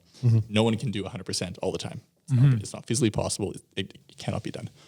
So having someone with an incredible corporate mind, someone who's good at the analytics, at the metrics, stuff that I'm not that strong at, okay, well, I can make sure that gets pushed off, communicate, gone, delegate, gone. So it's allowed me to really deal with the clients at a better level, allowed me to deal with our dispatchers and day-to-day plumbers at a data level, because that's one thing that I do have over Adam is my ability, as I understand plumbing a little bit better. I understand what our guys are going through on the field a little bit better. He's very black and white, paper sheet, like, hey, like your average job last month was 215. His was 465. What the fuck? Yeah. Okay, well, he went to a lot more jobs that had just like cross connection tests or single faucet changeouts. We're building up his skill set. I can understand really, really fast what's going on to help him make smarter, faster, quicker decisions to build our brand, build the service side, build the construction there. So, Adam brings a different element to my role where I know there's some future stress potentially with, hey, that we want to grow it to 80, 100, 150 staff. So, okay, well, what does that do to an operations manager? That does a pretty hell of a lot. So, right. So just making sure again that we're organically growing and empowering our staff to handle decisions, to deal with clients, everything that John's talked about people branching out, growing their brands, having us support them. That has to happen. And that's again, what we would do really, really well. So in starting, so you took over at 6 guys, right? I took over me. So me and my dad and one person who was Oh, part-time. wow. Okay. Okay. So now that you have Adam on, and now you've got hindsight at you, when would you have brought in maybe a CFO, a consultant, like to get you on the path that you guys are on now? Or like you said, the bookkeeper. Maybe we should have had the bookkeeper at 6 instead of 12. But see, like obviously Adam is very influential to you guys. Would it be worth bringing a consultant in, or did Adam come in at a time that you guys needed him? I think he came in at a time where like we needed him, but that was more of a personal thing for me though. It's like it's very difficult to relinquish real power in a company. Bringing on a partner, right? Like be it Eric, be it Adam, that like the amount of advice I've received that's a horrible decision is far outweighing of anybody who's ever been complimentary of that like strategy. But, I think I never had someone who I really trusted had the same vision, right? Until, Eric had been with me for 4 years and was like, John, this is my passion. I want to do this. I'm having fun. Like, all right, like I'll bring you on. I had tried in small stints in the past to try to bring on some guys who I thought could help me take that to the next level. And for me, it was just a timing thing. And I don't think it's as easy as just saying, well, a company should go find an Adam. Because I honestly do believe that finding an Adam is actually quite rare. Yep. Like, how did your dad handle the transition from going from his show to John's? My dad should write a book.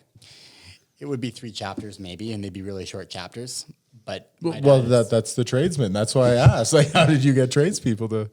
But like, how does he still like he's still part of the business? Yeah. My dad, he is a phenomenal father, and his ability to not have his pride overrule our relationship is incredible. And I hope to be able to one day model that to my own son. But for him to be able to take a company to where he took it, to ride through that third recession, to be able to hand it off to his son and just be able to to support me the way he did without feeling the need to like I never felt like that once he relinquished control that he ever tried to get it back. And that was incredible. And that's just a true testament to him as a man. Right. And then it's worked out well for him, but I also don't think that would have been very easy. And for him to have watched how his son has brought the company forward, and then to watch his other son join the company, to watch his 2 sons now work together in partnership to be able to grow that company, to see that brand go, I think he looks at that and is he should feel a tremendous amount of pride in his own self. Requires a lot of empathy. He didn't get in the way. Absolutely. There's so many father-son relationships and business partnerships where they're not able to find that working balance. And that really goes to my dad, because there's been many, we had lots of screaming matches or lots of times where I was screaming at my dad. And, the story that rings really true for me is I forget the exact, I don't remember exactly what our argument was, but it was well, fuck you, Dad. And I slammed the door, and then my dad walked out the front door and slammed the door. And this happened in the shop that we're still in. And, 10 minutes later, I got a call from my dad. Hey, let's go for a beer. Right? Went to the Cat and Fiddle. We sat down. And my dad looked at me. He's like, hey, are you good? I'm like, yeah, I'm good. Okay, let's have a beer. And I'll never forget that. For my dad to kind of humble himself and just go, I'm not going to wait for John to call me. Right? It got heated. I'm going to be that first one to reach out. That really has stuck with me. And so it's a tremendous compliment to my dad. And he's been very supportive, but not restrictive. He doesn't he'll challenge me, but not give that you can't do that. Yep. That's really cool. I've worked with family 4 generations plumbing, and you get into those, and it is a lot. And especially in this industry, and especially in trades, to have the humility, to have that ability to turn the other cheek, so to say. And he does. And a self-recognition of what your skills are, what your limitations are, strengths, weaknesses, all that. So that's a pretty, that's got to go on a storyboard somewhere when the Wiehler site, because that's a lot. But you think about the 360 of, having the whole family work together is that's a pretty great outcome at the end of the day. Because it's not just yourself, it's not just you, the both of you, it's Marty as well, your dad, it's Eric, your fiance. There's a lot of people, and the fact that you guys are able to find that rhythm and be, beneficial, create a mutually beneficial environment, I think is pretty rare. I mean, you come from a family of a lot of tradespeople. I know a lot of family businesses that are, split in 2, split in 3, split in 5. There's builders in British Columbia that, you'll find 6 builders with the same name, just altered a little. This developers, this builders, this construction, right? Why are there so many of this? Is this family really big? Yeah, no, it was just a bunch of guys that started work together, and then none of them could get along, so they all have their own businesses. So it's really nice to see that you guys have kind of fostered an environment where family can really challenge one another without the fear of retribution and the fear of anger and things festering. So I think that's something that I really wanted to commend both of you guys, as well as your father, I'm sure, for inculcating in both of you. So that's really, really interesting. I maybe want to pivot on that point. I got one more question. Give her. Has your mom come up with any rules of no business at Christmas? I was going to talk about that. Yeah. My fiance, his wife Sarah, our mom, there's some eyes rolling in. I gotta go to the washroom. Oh, go for it. So, I mean, I have a lot of questions for you, Eric, because you and I are both, we're soloing on this one. You and I are both transplants to the industry. You've been, is it 2014 that you kind of rejoined the business? And how involved were you in the business, as a child, as a teenager, growing up, before college?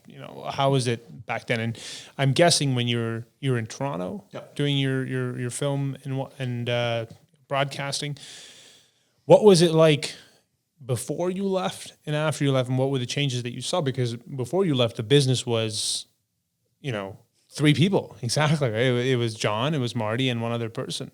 And when you came back, it was 10, 12 people. And then here we are 6 years later, it's 40 people, right? And from somebody who's not from the industry, and I'll proudly say that I'm not a tradesperson. I came into the industry in 2014, kind of the same time. And you grew up in it, you have a little bit more background in it. And for me, the plumbing industry has always kind of seemed to be one that is very open, one that accepts. For someone, I'm not, I wasn't born in Canada. I wasn't born in North America. I earned my citizenship. I've been here. I've only been in North America. Lived here now for 10 years, and I've only really, been in the industry since 2014. And I feel like it's been in the last 5 years, more so since I've been in Western Canada, that I've really kind of been adopted into the industry, and not just, plumbing, HVAC, mechanical. My experience has been that it's been very open, very inviting. And, contrary to popular belief, where there's like these borders and lines and people trying to keep each other out, or whether it's a certain type of person, or whether it's women, I feel like my experience, which is a very individual experience, has been one that's been very open and inviting. For someone like yourself who has been, born and bred through the industry, that's what paid for, the house, the roof over your head, the food on the table. What was it like to come back and be like, okay, I know nothing about this. All right, I'm in. What was it, take me from, day one sitting at a desk being like, okay, I have no fucking clue what I'm going to do. I watched a lot of YouTube videos. He's gone now, so I can say I was really into Frisbee back then. And I watched like an hour-long stream of some like ultimate Frisbee match. So not even like plumbing-related YouTube videos. That's what I thought it was. Those were some long days. Because none of the guys knew who I was. Like, that's Marty's son, John's brother. Like, he's getting the free ride. Yeah.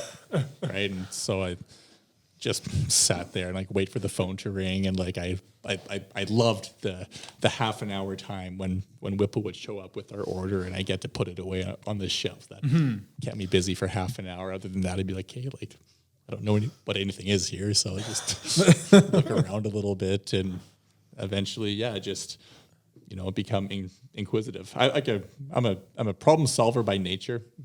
I can relate to people. I think that's one of my skills as well, is I relate to the personal side.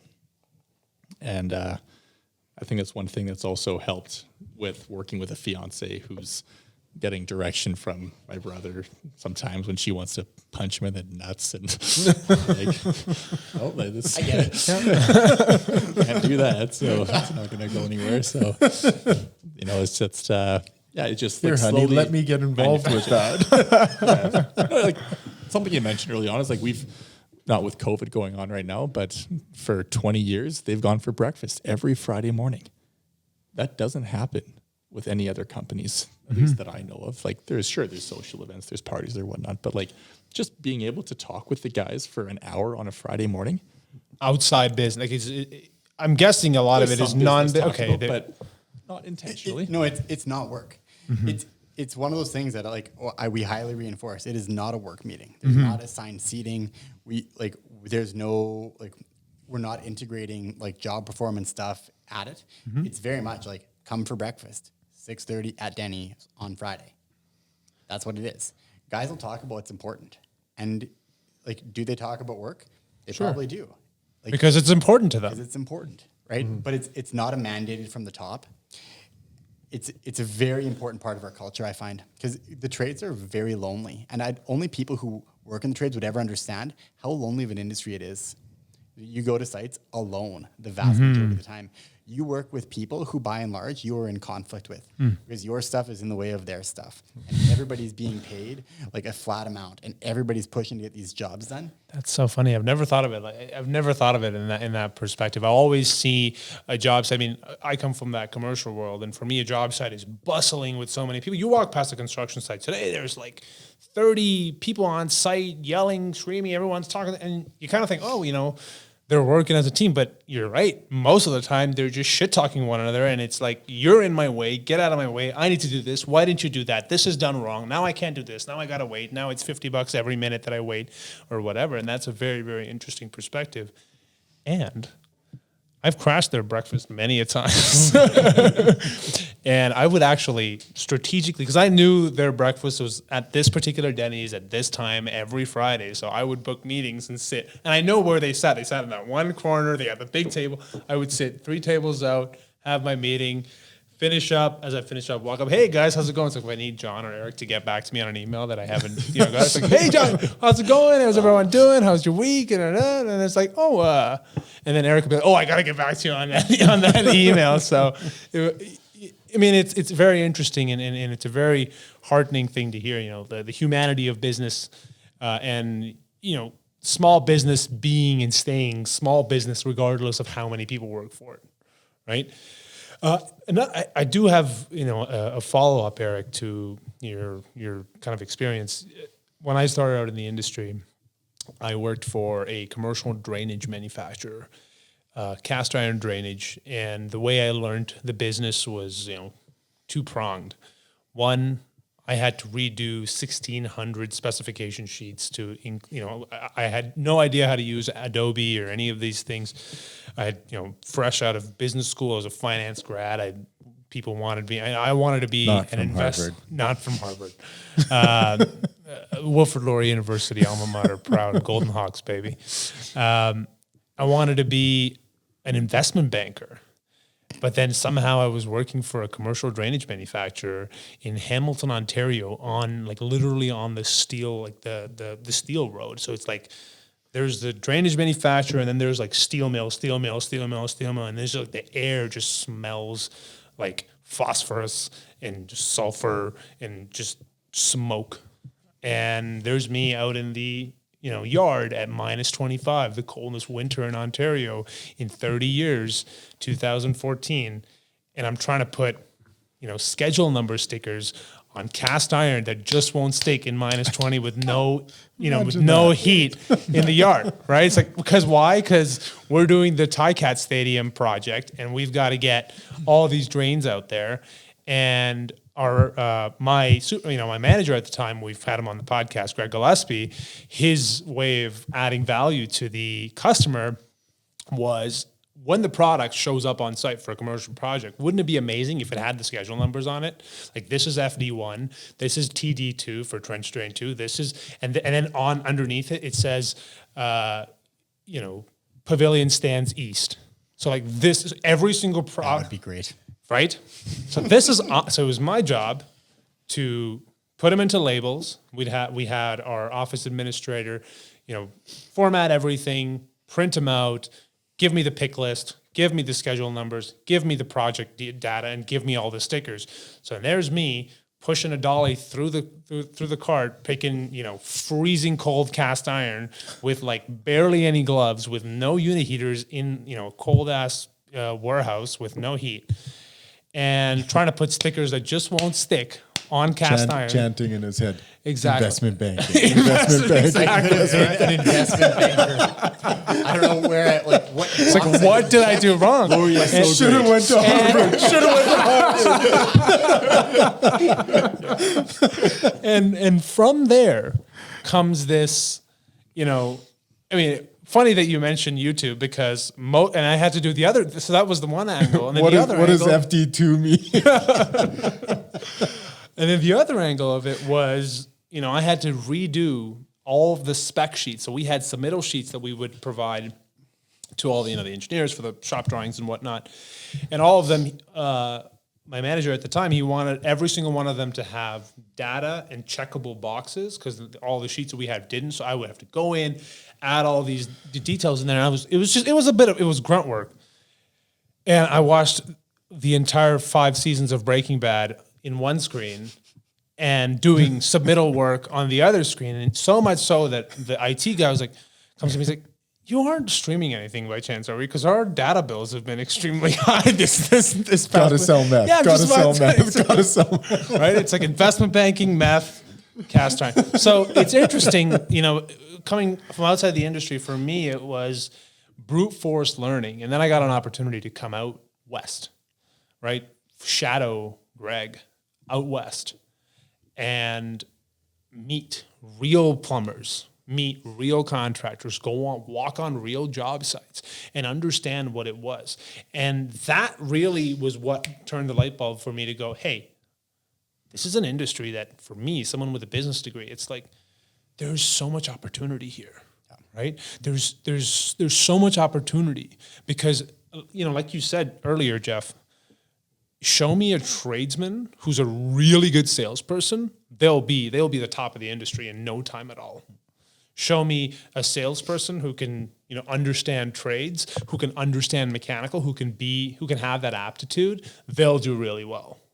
Right. And that's really when it clicked for me, is that this is an industry of, whatever the trade, whether it's plumbing, whether it's electrical, whether it's drywall, whether you're a carpenter, if you can understand what goes into it, and it really is it's such an open industry. And this is kind of what I was getting at, is that people want newcomers. The industry wants to grow. It's not closed off, in my opinion. Right? Nobody's out there saying, sorry, you can't be in here. Unlike a lot of other professional industries where, whether it's investment banking or any of these other ones, a lot of them are closed door groups where they either want people who have proven themselves excessively through either education or whatever it is. I find it to be, the construction industry in general to be very accepting of newcomers. And I think that, regardless of what you may have thought 2014, sitting there watching YouTube videos, waiting for the orders to come in or waiting for the pick lists to come in, I think that John's back. That never happened. Yeah. Sorry. What was that again? You got a data bill too?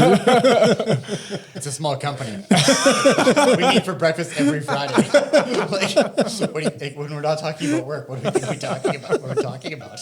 It's Eric doing the Dougie after the Doug Hamilton trade, dancing with the staff. You're like, John never knew about that.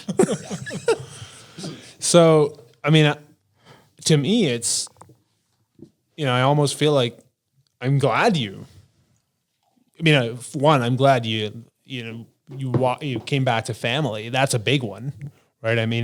I live 10,000 kilometers away from my parents and sister and a lot of my other extended family. And it does affect me in a big way. Only because they're all investment bankers. Didn't follow in the family trade. He's still trying to will his way. Don't worry, I'll make investment bankers out of all of us, guys.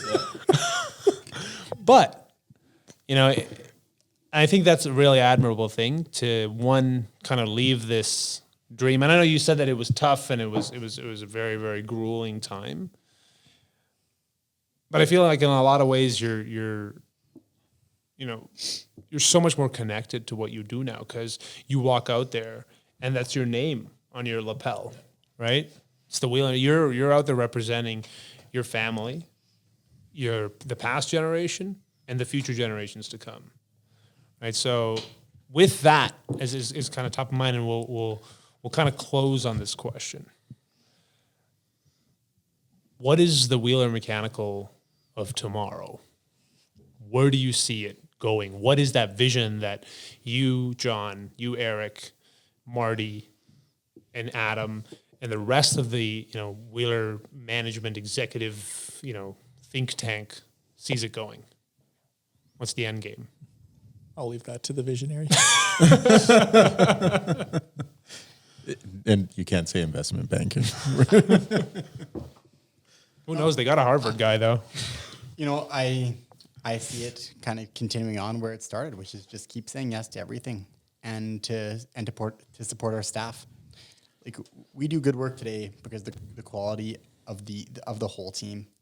And a year ago, I wasn't able to see the end game as much because I was still so much more involved. And then as guys have really stepped into their role, I'm so confident in the quality of the tradespeople that we can work with and produce and support to continue to grow. And I can see like for me, the sky is the limit. You don't bring on a guy from Harvard because you have small dreams, right? It's very much about building for the future, providing growth opportunities for our young staff. I would like to see each one of my guys who wants a management role, who wants to manage guys, who wants to be successful in their industry. I'd like to see them be able to manage people. And then, that means we need to add people, right? And then which means we need to refine our training processes. And then as the company grows, so I continue to see it growing, and not from a selfish, I want more money side, but I will consider myself to have led a good life and to have ran a good company when I see that my plumbers who wanted to get out of the trade and who wanted to not abuse their bodies and who wanted to live a long life and who didn't want to live less years. I will see my life as a success and Wiehler Mechanical as a success when I provide that for my staff. And I see that vision all the way through. So in 10 years' time, I want to see every guy who wants to be a manager being a manager. In 20 years' time, I want to see the guys they trained being managers in whatever role that means. And I hope I have a part to play in that. Mm-hmm. Is there anything in the industry that you that would help you guys support your guys' vision? Going back to your question about continuing education, what I would like to see more of is more accountability of our current education system. I don't believe it's a secret that we produce garbage tradespeople, and that we basically we send people to school, but school doesn't matter. Everybody lies on their blue book. Nobody has anywhere near as much experience. The vast majority of companies are just pigeonholing their staff, and they're not getting a proper cross training. I believe our education system, by its definition, has been set up correctly, but by its enforcement and actually making sure that what's supposed to happen is happening, I think that's really been lost. And I think we have wrecked probably 15 years of tradespeople based on just a general lack of accountability of our system. And it really disappoints me when I hear journeyman plumbers come to Wiehler Mechanical and just go, dude, I thought I knew something about this trade. I had no idea. Yep. Mm. And I think that's a very strong indictment on our current system. I mean John and a few of our managers created this really cool thing called our Wiehler Mechanical Journeyman Competency Model. And it's about 13 skill sets that we believe a journeyman plumber should have. Everything from wiring to hydronics to groundworks to rough-ins, residential and commercial, water lines, gas. There's 13 things on it. John talks about pigeonholing. A company like X, whatever, brings in their guy, they're only drilling in anchors at a parkade for a year. That's a year of their apprenticeship. They go to school. They come out 2 months later. I'm a third year, fourth year, second year, what have you. So, yeah, John talks about the guy that comes to Wiehler Mechanical through the door. I look at resumes all the time, and there are companies who I'll look at.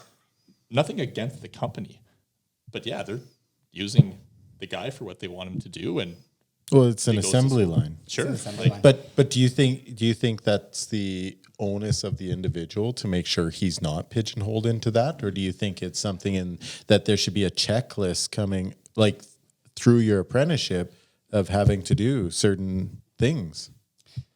Like, do you have a solution for what you're talking about with the problem?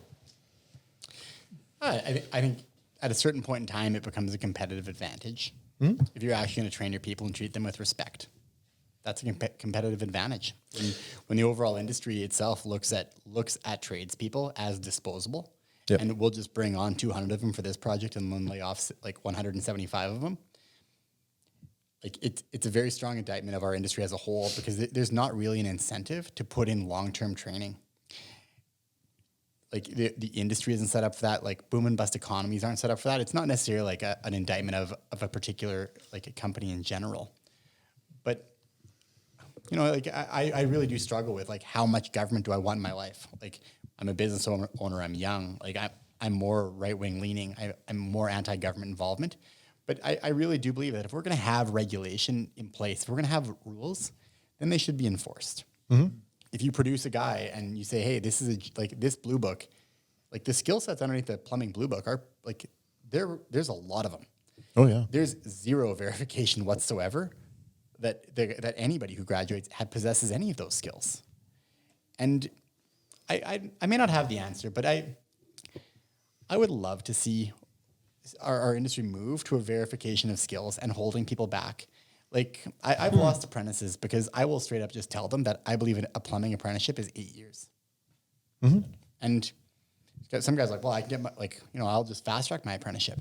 Like, dude, you can. Like, I would be stunned. Like, I can't learn this shit in 8 years. I consider myself to be pretty smart. And I just think the plumbing industry in particular sucks for that reason. But just there's no verification of skill sets. I think just from an enforcement standpoint, I would love to see something where, hey, you get a journeyman skill, not a problem. Like, go rough that house in. Good, you did that. Go do the gas line. Like, go finish it. Hey, by the way, go auger that drain. And just to see where people are at. Yeah. And if guys have no idea where to start, when they're a hazard to themselves, when you put them on a drain cleaning job and they have no idea what to do with that machine because they've never seen it before, except for that one time in second year when it got put in front of them and they were too when they scared to watched the use it. instructor do it. Yeah. Yeah. And I just see that it doesn't produce good tradespeople. And like, I love the trades. I love the opportunity that it could potentially present, but I also think that should just not be a career for the long term. Like, I wish I had better research on that, but like from my understanding is that by and large, blue collar workers or people who work with their hands live like almost 10 years less than their white collar counterpart. Well, that's 10 years less retirement. And when expressed as a percentage with an average death rate of like 81 years old for a male, right? That means 71 for a male, which means your average years of retirement are 5 compared to 16. And I would love to see more of an onus put on, not just taking people out of high school, pushing them into a trade, pigeonholing them into whatever skill set happens to fit the economy at that given moment, letting them ride out their retirement, realize at 55 that they don't have enough money for savings, but their best productive years are behind them. They can't retrain because no one's going to retrain a 55-year-old journeyman anything, right? And then you watch these people die later, and it's a sad way to end the interview. But I'm not long on the trades. I don't like the way what's happening, and I'll be extremely sad if Wiehler Mechanical in any way represents that for our industry.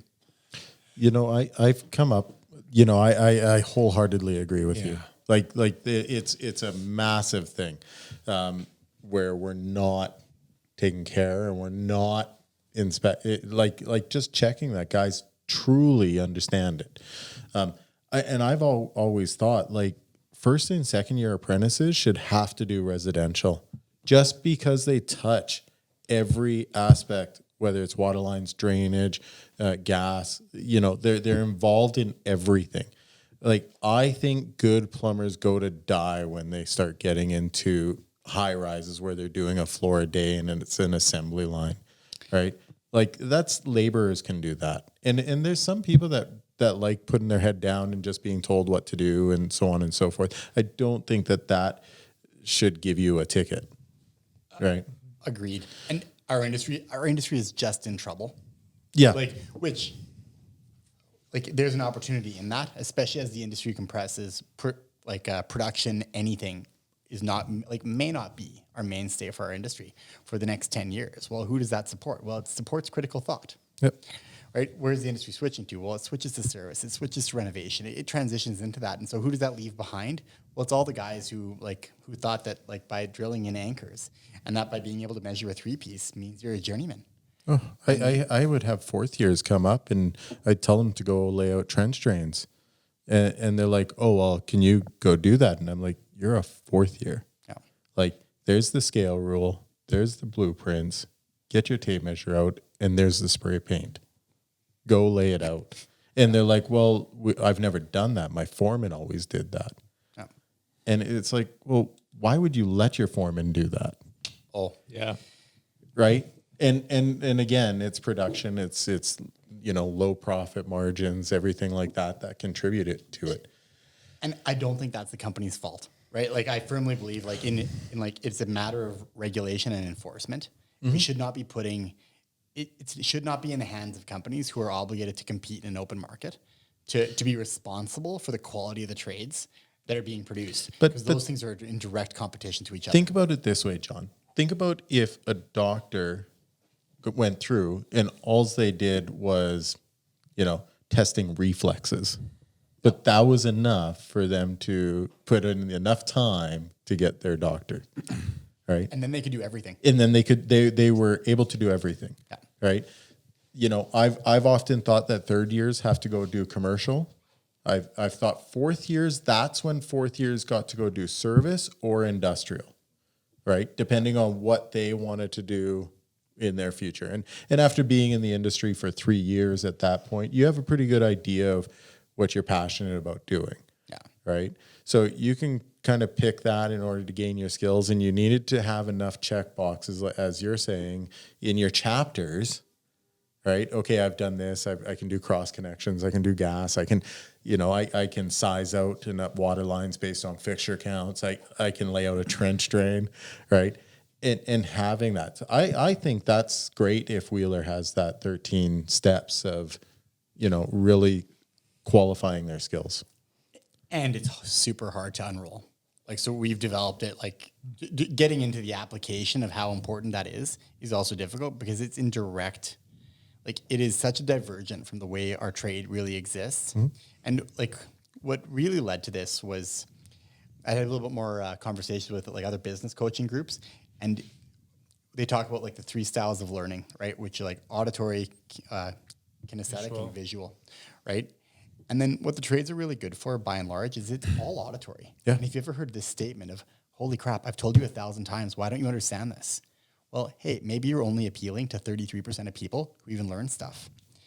And it's really helped me try to, like these journeyman companies, like they're my vision to try to help our apprentices understand.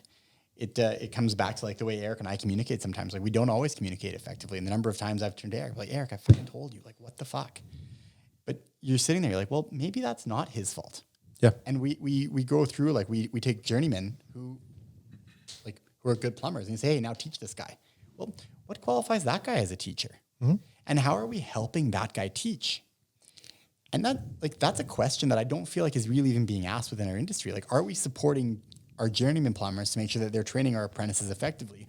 Or are we just assuming that because that guy can like be a really good plumber, if he's a really good HVAC guy, if he's a really good electrician, well, he must be able to teach it. Yep. And I've often said that as well, is that people might be very good at their job, but they don't know how to translate that. They don't know how to communicate that. And it's because communication is not a strength for them, right? Yeah.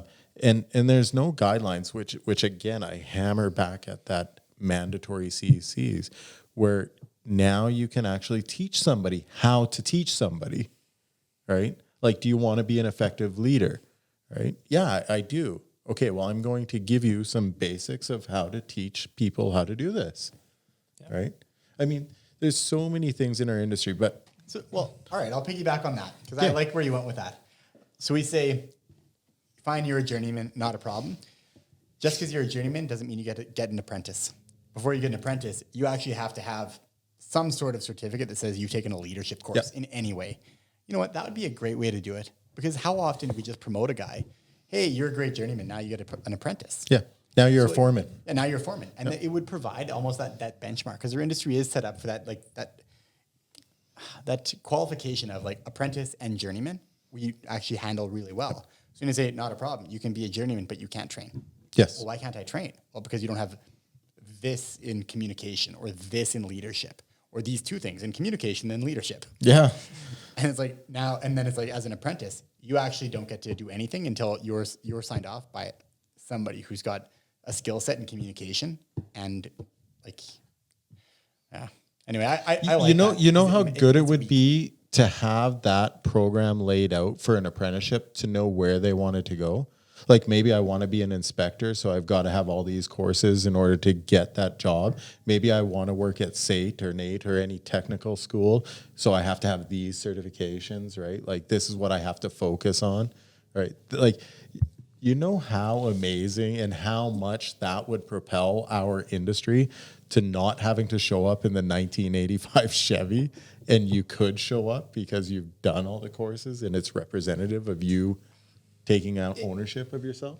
And we set people up for success. Mm-hmm. Like I will go back to just like that. I believe most human beings are in general equal, and our thought processes are very, very similar. There's so many people that would just wake up at 55 and realize they didn't save for their retirement. Yeah. When you're a white collar anything, that's okay. Your best earning years are between 55 and 65. How many tradespeople hate being in the trades? They continue to do it because they make money, but like it's just they can't retrain at 55, right? Even at 35, right? Yeah. Like 35, you have a wife and kids, you have a family. Like Yeah. you're You making can't start over again. 75, 80 grand a year. You hate your life. You're tired. Your body's sore. Yep. And you go, I can't afford it. And it's the quality of life things that it affects, right? Like if I told you tomorrow, like you can't play Frisbee anymore, right? You have a choice. You can either be on the tools for another 15 years or you stop playing Frisbee and you can be on for 25 years.